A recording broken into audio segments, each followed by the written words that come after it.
Grace, and today I'm going to be doing one of my favorite videos to film, which is a book haul. This video does include paid promotion with Freeform Books, which is an imprint of Disney publishing worldwide. I've gotten some really exciting books in the last month or so since I've done a last book haul. I've been still in my most severe reading slump I've ever been in my life.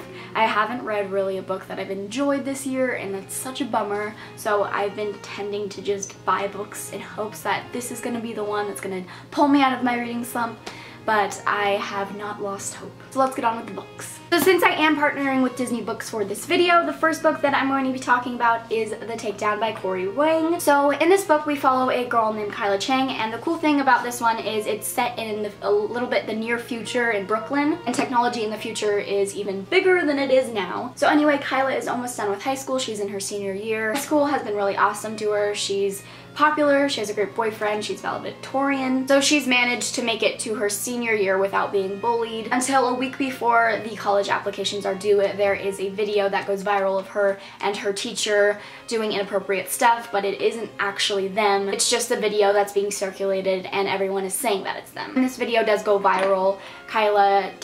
This does interfere with her social status. All she wants to do is take it down from the internet, which is actually pretty much impossible because once something is on the internet, it is pretty much impossible to take down. She goes on a mission to take down this video, and she delves into the world of hackers, haters, and creepy stalkers. I went on Goodreads for this book and it has great reviews. A lot of people say that it's like a thriller. You don't expect what's gonna happen next, and it's kind of mind twisty. I feel like this is definitely gonna be a book where you pick it up and you won't be able to put it down because you want all the answers to it. Next book I was sent unsolicited, and I'm pretty much 100% sure that you guys know what this book is, and that is 13 Reasons Why by Jay Asher. When I first started my booktube channel, this was a book that everyone talked about, and they've been talking about it for like 5 years previous to that. Back then I was just never in the mindset to pick this up and read this because it deals with a lot. There is sexual assault, cyberbullying, bullying, family problems. This book pretty much deals with everything that you could go through in high school, especially for a young girl. But now I want to read it because I've been watching the TV show, and I know that's kind of opposite of what you should do.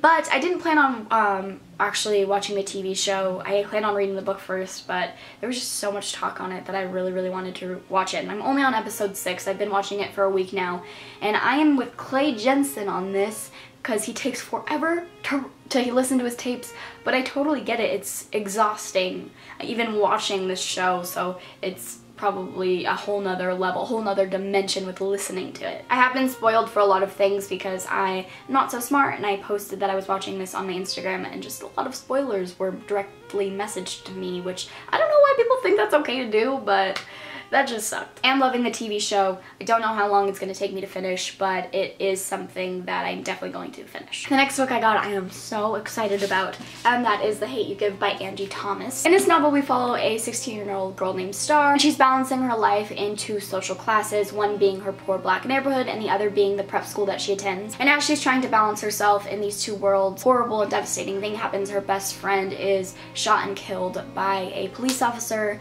and her best friend was unarmed at the time. And soon Khalil's death becomes a national headline. Some are saying that he was a thug, that he deserved it, and the people that are saying this are mainly the kids that Star goes to school with. So just imagine your best friend being shot and you were there and you witnessed it, and having to go to a school where everyone thinks that he deserved it. Everyone wants to know what happened that night. There's many unanswered questions, and the only person that had witnessed this incident was Star. So she has this pressure on her to say the right thing, or she might make her neighborhood look bad or her community look bad, and it could also endanger her life, which is an extremely hard situation to be in. This book is dealing with 2 subjects that are going on all the time, and that is racism and police violence with intelligence.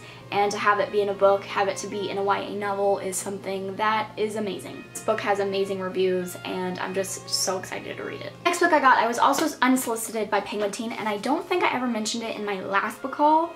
I don't remember, at least. And that is Mad Miss Mimicked by Sara. This book sounds so awesome. It's set in the 1800s, which I love, and it's also set in London, so that just makes it 100 times better. She's a 17-year-old heiress, and she is prepping to be shown to high-class society. She's beautiful and rich and seems to have it all going for her, especially in this time, but she has a problem. Everyone calls her Mad Miss Mimicked behind her back because she has this very odd speech disorder, which happens to scare off any potential husbands for her. With this speech disorder, she can mimic anyone's voice, which is so awesome. And with her trying to find her place in this world, her city is gripped by opium fever, and her brother is actually trying to patent a drug, and that puts her in the view of the mysterious Black Glove opium gang. And with this all going on, there are two guys that she is starting to maybe develop feelings for, and with an opium gang kind of coming after you, it makes that hard. This book sounds so awesome and I cannot wait to read it. Next book I got, I just picked it up, you know, I'm just gonna do a little bit of some light reading, and that is It by Stephen King. This just seems like a nice fluffy summer read. No, but for real, I saw this at Barnes & Noble and I think the cover is so appealing, even though it's a little scary because there's a clown.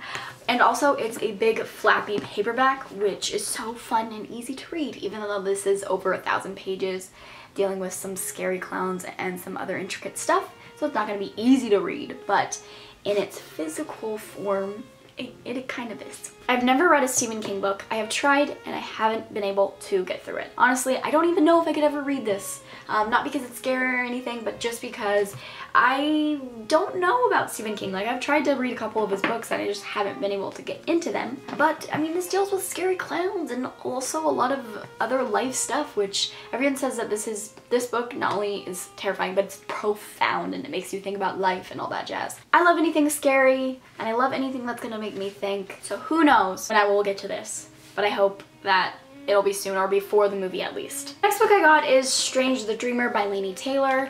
I have read the first two books in Laini Taylor's Smoke and Bone trilogy, which I absolutely adore. I have no idea why I have not finished that trilogy, but her writing and her stories are so brilliant. So I found out that she had released a new book and I got this on Easter. We were just chilling at home and I was like, hey, I want to get that book. So we drove to Barnes & Noble and got it. All I know, which is pretty much nothing about this book because I went into Daughter of Smoke and Bone completely blind, and I think that really helped my enjoyment with it. But I know that this book is about a boy named Lazo, and his dream chose him, and he thinks that he got the wrong dream or something like that, and something about a mysterious world that he wants to rediscover called WOOOP. It's like it's a lost mythic city, and he wants to uncover all these answers. I really honestly don't really know much about this book, but I know that it's gonna be amazing. I was online reading the reviews and there wasn't really even one bad review about this book. It was all so much intense love for this book, and I just need a book that's gonna make me feel so happy, but also maybe cry a little bit, because then that means it's a really good book. But again, I love Laini Taylor and I will read anything that she publishes. So that was my little book haul. I hope you enjoyed it. If you've read any of these books and you want to talk about them without spoilers, I would love to know. A big thank you to Disney Books for sponsoring this video, and I hope you enjoyed this video, and I'll see you in my next one. Bye.